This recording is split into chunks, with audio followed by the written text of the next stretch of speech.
Estoy contenta de estar con ustedes. Ya nos vamos conociendo a través de las clases virtuales que estamos teniendo y estamos muy contentos de estar con una nueva clase, con un nuevo capítulo. Vamos a pedir la presencia de Dios para comenzar esta clase. Gracias te damos, Señor, por un nuevo día. Gracias te damos por esta nueva oportunidad. Pedimos tu presencia, pedimos que tu Santo Espíritu ilumine nuestras mentes sobre todas las cosas. Te pido de manera especial por cada uno de mis alumnos que están tomando esta clase de diplomado. Tú sabes que ellos tienen toda la intención, Señor, de ser buenos instrumentos tuyos y hoy vamos a hablar de ello. Así que pedimos que su dedicación de tiempo que ellos están dando a este curso les pueda ser de mucha utilidad. Bendíceme a mí también, dame sabiduría para impartir lo que hemos preparado para esta clase. En el nombre de Jesús. Amén. Bueno.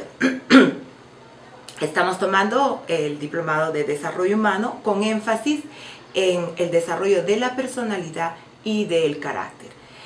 Ya hemos hecho la diferenciación entre lo que es la personalidad, la parte externa, lo que podemos ver de una persona que la hace única, la parte externa, y el carácter es la esencia que juntamente con el temperamento que es heredado podemos construir.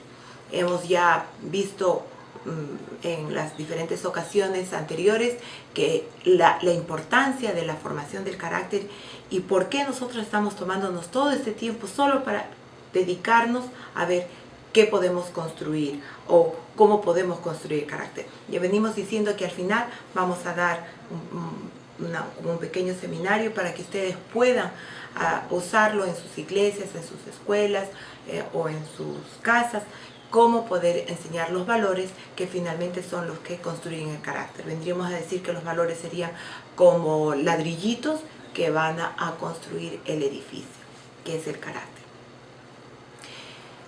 ¿Dónde se origina el deseo de construir el carácter?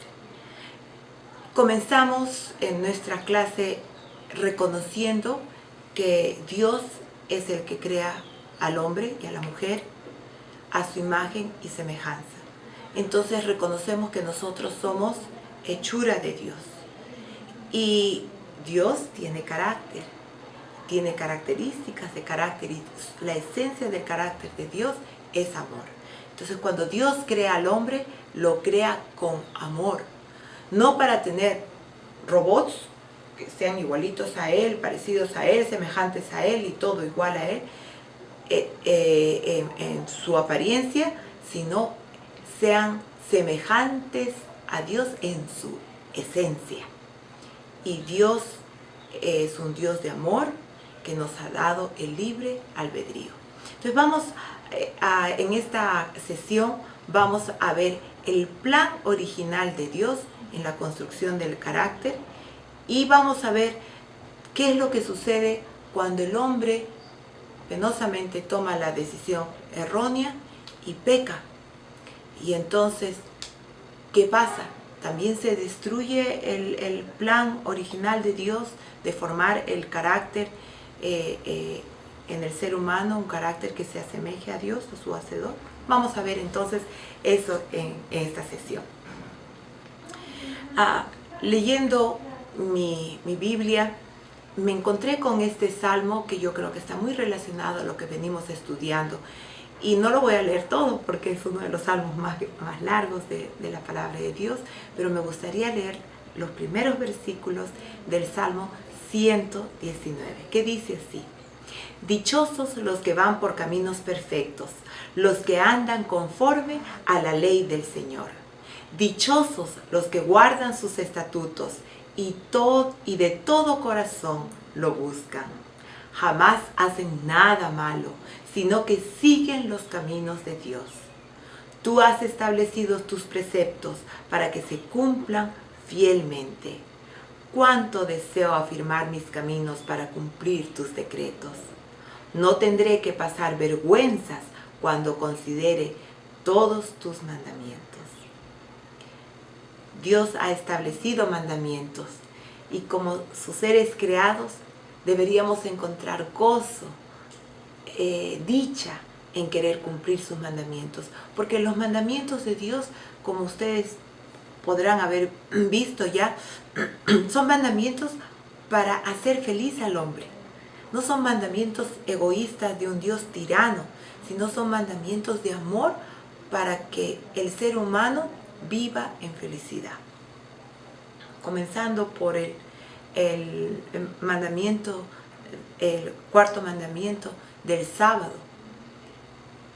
Dios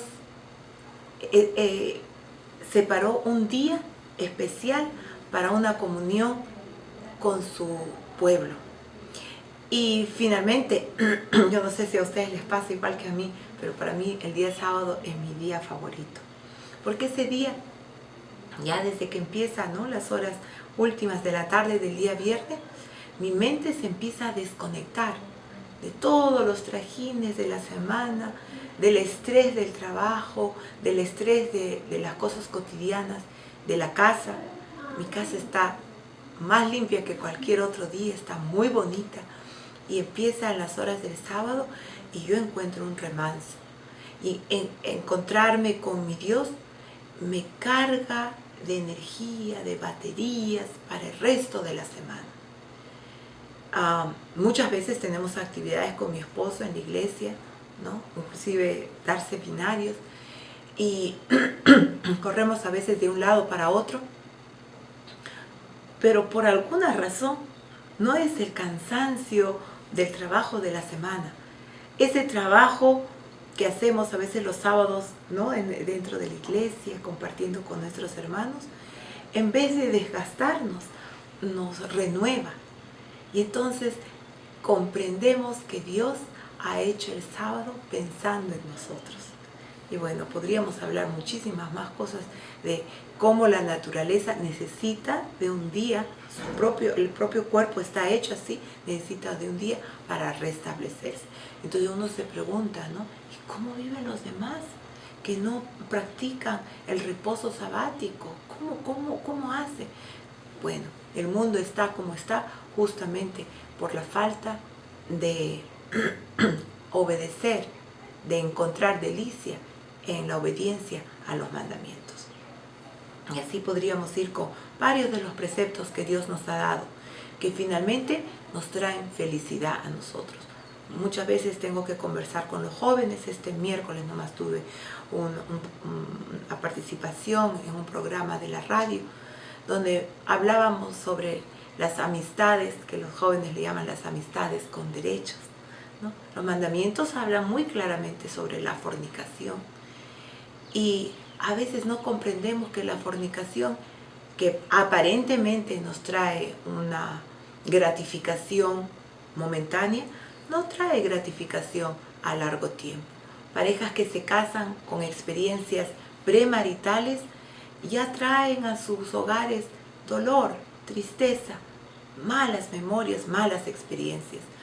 Mientras que si los jóvenes entendiesen que Dios en su plan de amor ha hecho que les ha dicho, cuídense antes del matrimonio, no cometan fornicación,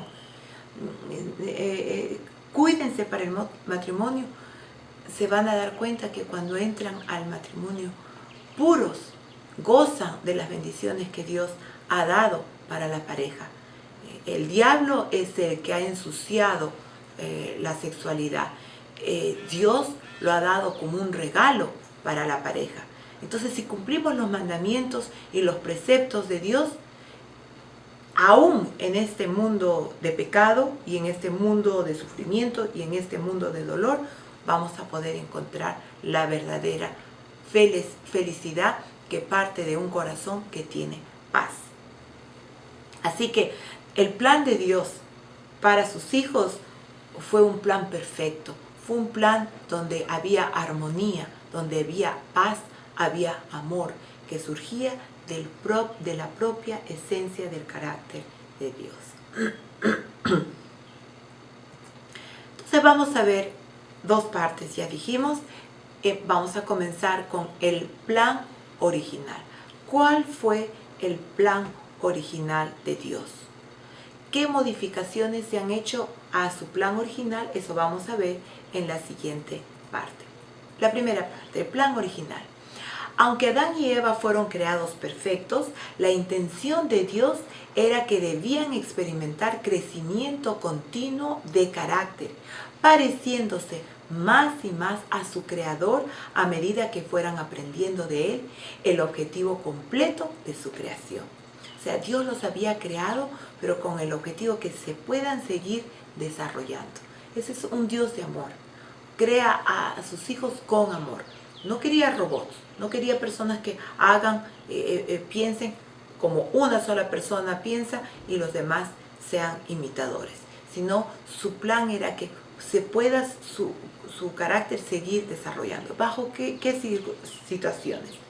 Era el designio de Dios ayudar en el crecimiento del carácter de Adán y Eva mediante, 1, instrucciones y comunicación recibida cara a cara. Dios tenía toda la intención de encontrarse con sus criaturas, Adán y Eva, cara a cara. Y así fue al comienzo. Él venía, conversaba con Adán, con Eva.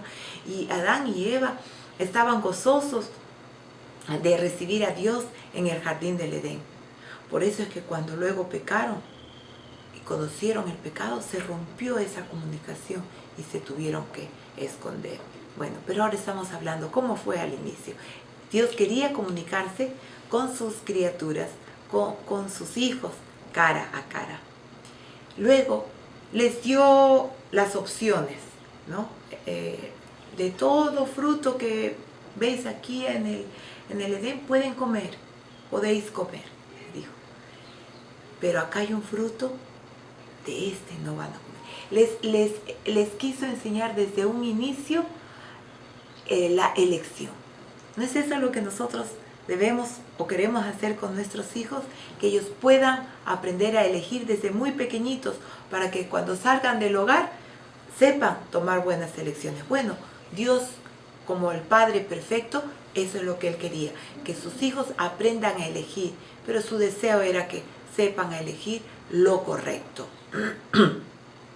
Estudiando la palabra de Dios a través de su voz, ¿no? Escuchando su voz, conociéndole, y a través de las obras de Dios, que se lo veía en toda la naturaleza. Y no solo contemplando la naturaleza, porque Dios no quiere solo personas que contemplen, miren, sino trabajando la naturaleza. Solo que era un trabajo sin las consecuencias del trabajo que tenemos ahora, ¿no? Del cansancio y el estrés, y etcétera, etcétera, sino que era un trabajo que iba a producir delicia, que iba a producir satisfacción. Yo recuerdo cuando era maestra preescolar, hacía que mis niñitos traigan un frijolito y lo poníamos en un algodón humectado. Y qué alegría para los niños cuando veían que su frijolito después de algunos días empezaba a germinar, ¿no? Y salía la primera hojita y cantábamos cantitos relacionados. Había una emoción muy grande, había una alegría muy grande. Eso es lo que Dios quería en su plan original, que el trabajo produzca satisfacción, que el trabajo produzca alegría, el fruto de mi trabajo, el fruto de mis manos. Compartiendo la creación. Dios nos ha hecho muy creativos, muy creativos. Yo trabajo con alumnos todo el tiempo y las creaciones que me traen en sus trabajos son extraordinarias. Y cada vez, aunque enseño la misma materia, pero cada vez mis alumnos me traen diferentes trabajos. Dios es creativo y ha hecho que sus hijos sean creativos. Y eso quería Dios, que trabajemos y pudiésemos poner nuestra creatividad en funcionamiento. También en el plan original de Dios, Dios quería que se participe en la escuela del hogar, donde se motivarían uno al otro y se enseñarían a los hijos los caminos de Dios. Entonces era que Adán y Eva fue el primer hogar, y ese primer hogar se pueda replicar y haya diferentes hogares, donde los hogares también sean escuelas, y en esas escuelas se enseñe sobre el amor de Dios. El crecimiento del carácter para Adán y Eva no involucraba una transformación del carácter, sino que significaba crecimiento en dirección de la creación original, porque ellos no habían caído todavía. Entonces el plan era que sean finalmente lo que Dios había querido que ellos llegasen a ser. Cuando Adán salió de las manos del Creador, llevaba en su naturaleza física, mental y espiritual la semejanza de su Creador. Tenía el alto privilegio de relacionarse íntimamente cara a cara con su Hacedor. Si hubiese permanecido leal a Dios, todo esto le habría pertenecido para siempre. A través de los siglos eternos hubiera seguido adquiriendo nuevos tesoros de conocimiento, descubriendo nuevos manantiales de fidelidad y obteniendo conceptos cada vez más claros de sabiduría y el amor de Dios. Habría cumplido cada vez más cabalmente el objeto de su creación. Habría reflejado cada vez más plenamente la del Creador. Dios es el creador de todo. Dios creó la raza humana pensando que podría ser una expresión de sí mismo. Creó a los seres humanos a su imagen. En otras palabras, todas las criaturas humanas tienen suficiente del reflejo original de Dios en ellos para tener un sentido de conciencia, para tener imaginación, para poder trabajar, para disfrutar y hasta para poder tener sentido de adoración.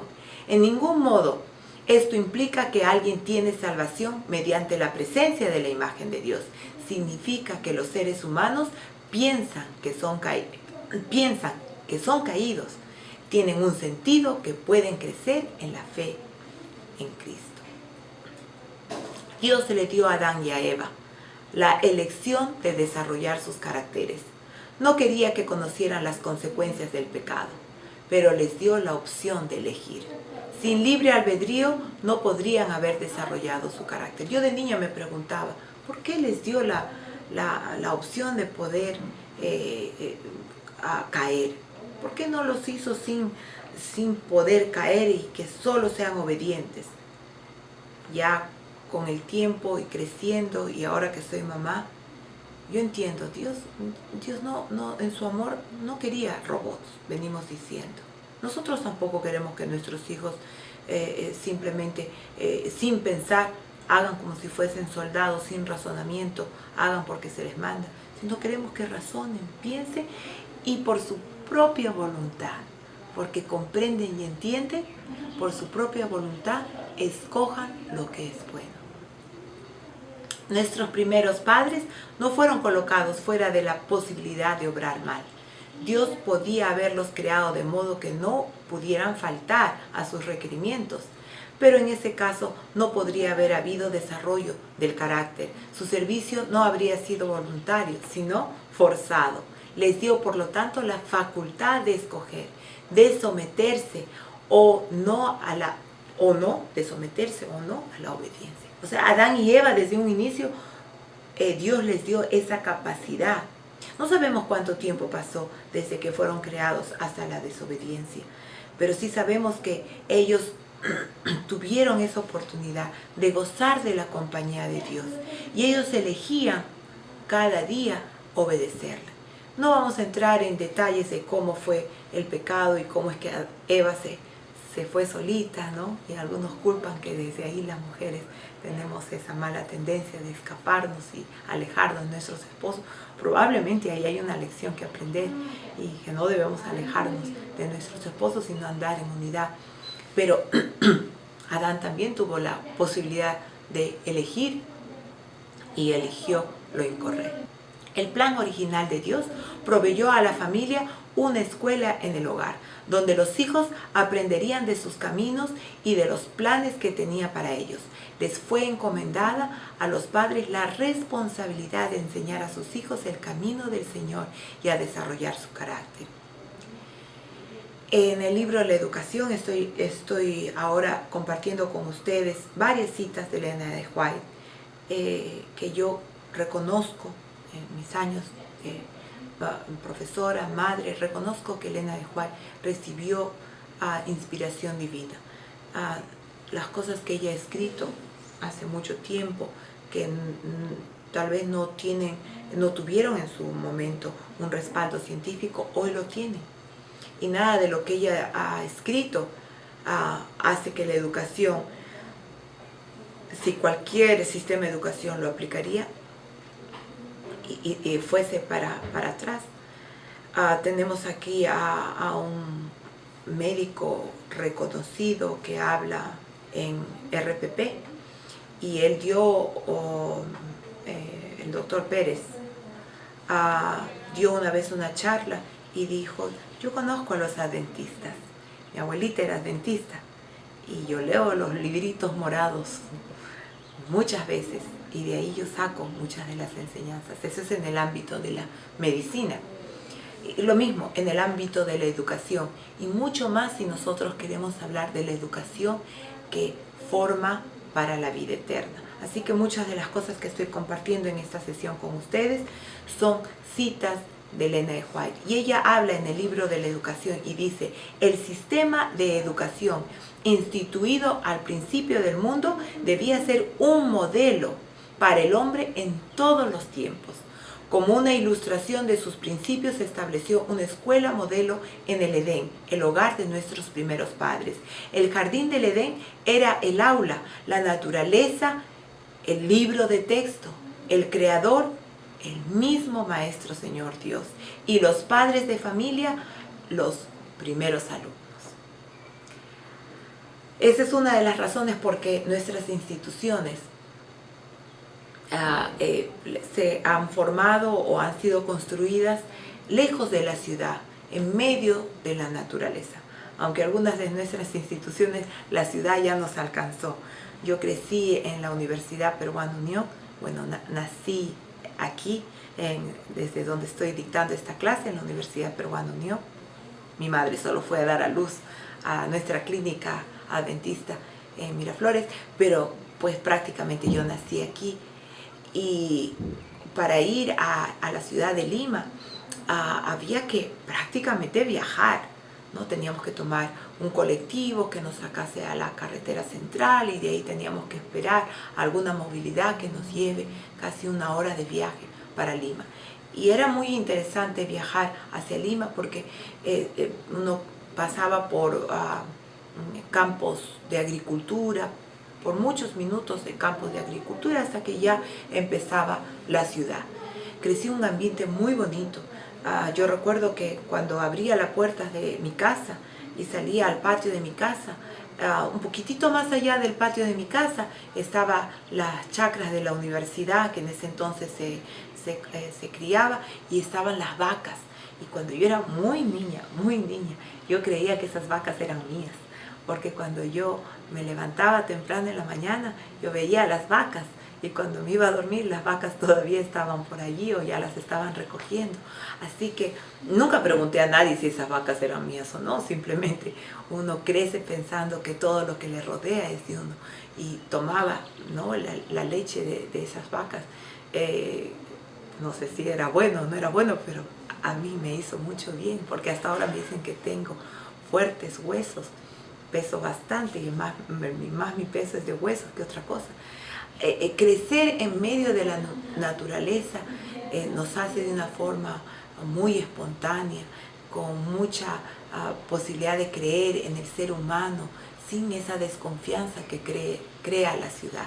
Y bueno, siendo que mis padres eran maestros, profesores, tuve esa oportunidad de crecer en campus, y he crecido tanto mi vida de niña como de adulta en campus, y los campus tienen cosas muy en común, y ese fue tratando de tener el plan más original al plan de Dios, es tener instituciones donde estén rodeados por la naturaleza, tratando de alguna forma asemejarnos, aún con el pecado, asemejarnos al huerto del Edén. Pero quisiéramos que la historia acabe ahí, o que esa fuese parte de nuestra historia, que todo fue planificado por Dios, y que Adán y Eva no pecaron, y que se convirtió el Edén en pequeñas escuelitas, pequeños edencitos, pero no fue así. Adán y Eva y Adán, como quieran en el orden, tomaron una elección equivocada y decidieron probar lo malo. Tomaron la decisión en forma consciente de escuchar aquella voz que les decía, con que eso fue lo que Dios les dijo. No, lo que pasa es que Dios no quiere que ustedes sean como Él. Por eso es que no les permite que ustedes coman de este fruto, porque Dios es un Dios tirano. Y esas mismas mentiras nos siguen acompañando hasta ahora. Y las personas tendemos a seguir creyendo que Dios es un Dios tirano y que Dios ha creado a sus criaturas para dejarlas luego a la deriva, que nos ha dejado solos. Es la mentira del enemigo, es la mentira de la serpiente, que hasta ahora la seguimos creyendo. A pesar que nos damos cuenta que no había nada de cierto y que más bien a raíz de hacer caso a esas mentiras, hoy en día el mundo sufre como sufre. Sin embargo, en su plan divino de amor, Dios ya tenía un plan de rescate en caso que el hombre haya caído. Y ahí está el plan de salvación. Vamos a ver ahora qué modificaciones tuvo este plan original después de la caída. Después de la caída, la naturaleza humana cambió de ser la creación perfecta de Dios sin inclinación hacia el mal a tener una tendencia natural hacia el mal. En este contexto, los seres humanos son incapaces de desarrollar su propio carácter. En efecto, son incapaces de hacer las elecciones correctas necesarias para el crecimiento del carácter. Es necesaria una transformación total de su naturaleza. Esa transformación completa de la persona puede solo ocurrir mediante el poder de Jesucristo trabajando en la vida, un poder cuyos cambios están enfocados en la vida y en los deseos.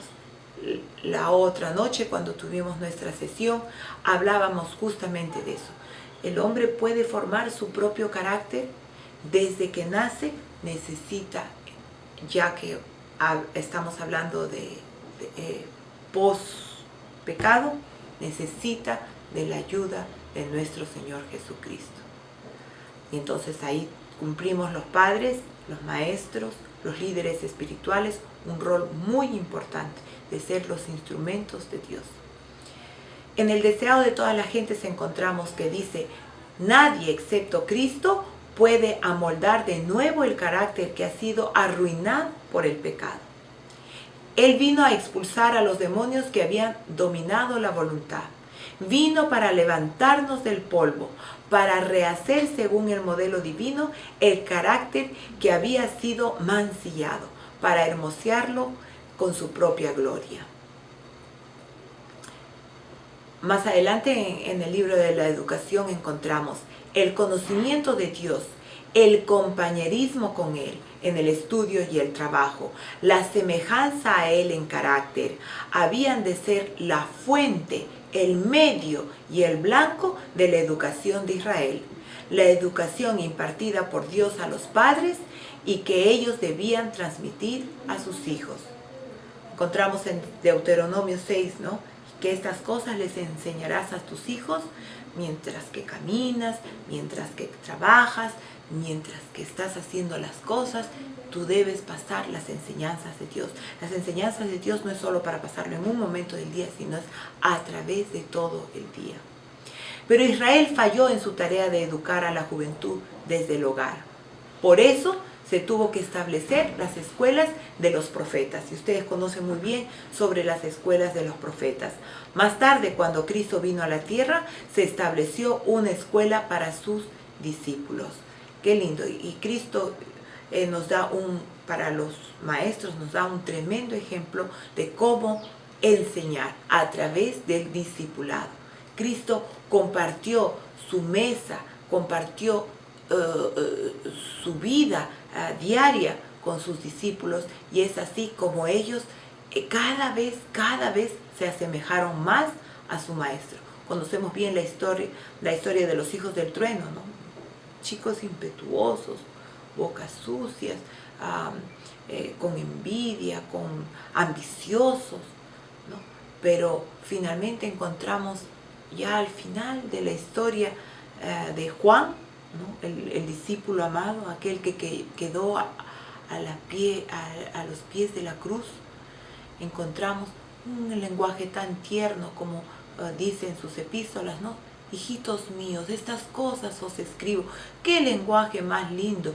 Un Juan que había sido impetuoso, había sido rebelde, ahora habla con amor, asemejándose a su maestro. Donde quiera que se llevaba a cabo en Israel el plan educativo de Dios, se veía por sus resultados que Dios era su autor. Sin embargo, en muchas casas, la educación indicada por el cielo y los caracteres según ella desarrollados eran igualmente raros.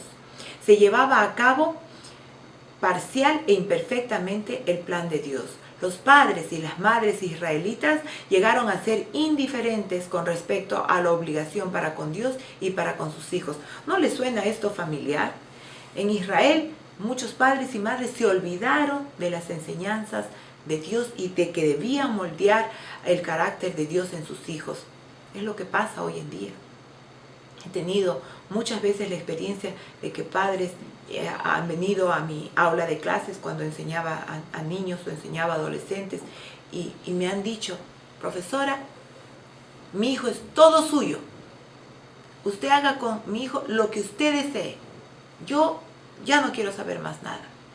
He tenido ese tipo de conversaciones con padres de niños de 5 años, y ya están tirando toalla. ¿Qué habrá sido de ellos, no? ¿Qué habrá sido cuando han llegado a la etapa escolar, a la adolescencia, si a los 5 años ya han estado tirando toalla? En la enseñanza de sus discípulos, el Salvador siguió el sistema de educación establecida en el principio. Ellos, los 12 discípulos, estuvieron con él en la casa, a la mesa, en el campo, y escucharon, con ese privilegio, escucharon todos los sermones de nuestro Señor Jesús. Qué lindo privilegio. ¿Cómo hubiese gustado estar dentro de esos 12? 12 son los discípulos que nosotros sabemos que Dios escogió, pero sabemos que había un grupo de mujeres que los seguían y que los ayudaban. A mí me hubiese gustado estar en ese ministerio de la mujer inicial que siguió a Cristo, y acompañarlo y aprender de Él. Pero lo podemos hacer. A través del estudio de su palabra podemos tener esa caminata diaria con Él, comenzando con nuestra devoción personal temprano en la mañana y a través del día conversando con Él. Lo acompañaban en sus viajes, compartían sus pruebas y penurias y empezaron así su obra, los discípulos y Jesús. Hoy el carácter de Dios es revelado a la juventud por medio de sus padres y maestros. Y ahí estamos nosotros. Ese es el papel que a nosotros nos compete, ¿no? Somos padres y somos maestros. El ideal que Dios tiene para sus hijos está por encima del alcance del más elevado pensamiento humano. El que coopera con el propósito divino para impartir a los jóvenes un conocimiento de Dios y modelar el carácter en armonía con el suyo, hace una obra noble y elevada. Eso es lo que tú y yo estamos haciendo, con la gracia de Dios. Hemos escogido ser maestros y algunos hemos escogido ser padres. Y voy a repetir eso porque a mí me encantó este pensamiento y por eso es que se los comparto. El que coopera con el propósito divino para impartir a los jóvenes un conocimiento de Dios y modelar el carácter en armonía con el suyo, hace una obra noble y elevada. Que no permitan que nadie les diga lo contrario. Eso es lo que estamos haciendo y por eso que estamos tomando esta clase. Al despertar el deseo de alcanzar el ideal de Dios, presenta una educación tan elevada como el cielo y tan amplia como el universo. Una educación que no se puede completar en esta vida, pero se continuará en la venidera. Una educación que asegura al estudiante de éxito su pasaporte de la escuela preparatoria a la superior, la celestial. Cuando nosotros educamos pensando en restaurar la imagen de Dios en nuestros alumnos, estamos preparando sus papeles para que obtengan su pasaporte para ingresar a la universidad eterna que será en el cielo. Santiago 15, 19 al 20 dice: Hermanos míos, si alguno de ustedes se extravía de la verdad y otro lo hace volver a ella, recuerden que quien hace volver a un pecador de su extravío, lo salvará de la muerte y cubrirá muchísimos pecados. Yo quiero dejarles con este pensamiento, que eso es lo que nosotros estamos haciendo. Cuando nosotros trabajamos con el carácter, moldeando el carácter, haciendo que nuestros hijos o nuestros alumnos moldeen su carácter, que se asemejen cada vez más a Cristo, estamos compartiendo el trabajo divino de Dios. No es fácil, no es fácil. Yo soy madre, tengo 2 hijos y les puedo decir con toda seguridad, no es un trabajo fácil. A mí me cuesta y me sigue costando a pesar que tengo hijos ya bastante jóvenes. Yo sigo trabajando con ellos. Ahora ya estoy en otra etapa en donde mi trabajo más se centra en postrarme delante del Señor y pedirle, Señor, por favor, sigue trabajando en el corazón de mi hijo. Yo ya sembré la semilla, yo ya la regué, yo ya la podé, yo hice todo lo que pude mientras que ellos crecían. Ahora depende de ellos tomar sus propias elecciones y sus decisiones. Y a veces veo que toman decisiones que no son correctas. Hablo con ellos, pero lo que más hago, mis queridos colegas, compañeros, alumnos, lo que más hago es ir corriendo a mi dormitorio y postrarme delante del Señor y decirle, por favor, Señor, tú sigue trabajando en el corazón de mis hijos. Lo mismo oro por mis alumnos, porque nuestros alumnos son los otros hijos que Dios nos ha dado.